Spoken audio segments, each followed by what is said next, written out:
Du haut du Mont-Royal, l'un des plus beaux points de vue de la ville.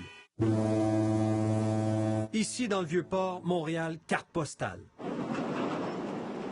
Le visage de la métropole change au quotidien. Le journaliste Hugo Jonca du bureau d'enquête surveille attentivement sur une base régulière les transactions immobilières. C'était en juin 2016, en plein boom des condos de Griffintown. Il y a une transaction un jour qui attire mon attention, c'est celle d'Ibrahim Hissène Bourma.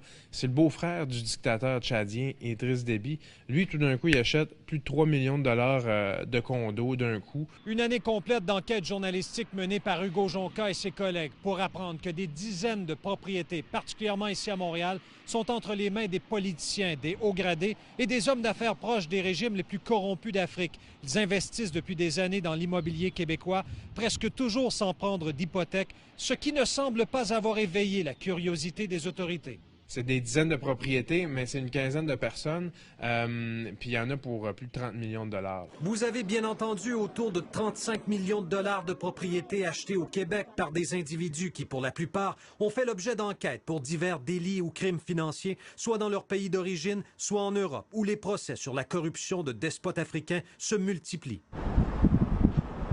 On vous amène à l'île des Sœurs, rue O'Reilly, un condominium d'1,6 million de dollars détenu par Rachida Kaba. Son mari, Tite Kaba, est soupçonné d'avoir produit un faux titre foncier au Congo-Brazzaville au bénéfice d'un proche du dictateur Denis Sassou Nguesso. Le couple Kaba a transigé pour près de 4,5 millions de dollars en propriété depuis 2008 à Montréal et dans les Laurentides, mettant la main notamment sur cette somptueuse demeure de plus d'1 million de dollars à Piémont.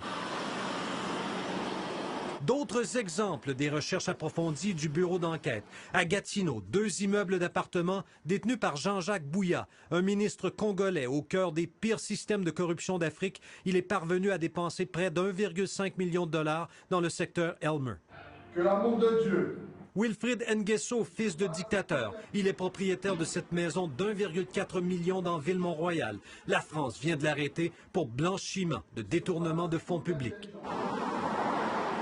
La tour de Condotel Le Cristal, où Voltaire Bressetto Bamy détient 2 unités, un homme d'affaires sous la loupe des autorités anticorruption françaises. Son investissement au centre-ville, près d'1 demi-million, sans hypothèque. Si en Europe, les autorités ont lancé la chasse aux biens mal acquis, au Canada, non seulement l'expression n'existe pas, mais personne ne pose encore la question à ces investisseurs. Yves Poirier, TVA Nouvelles, Montréal.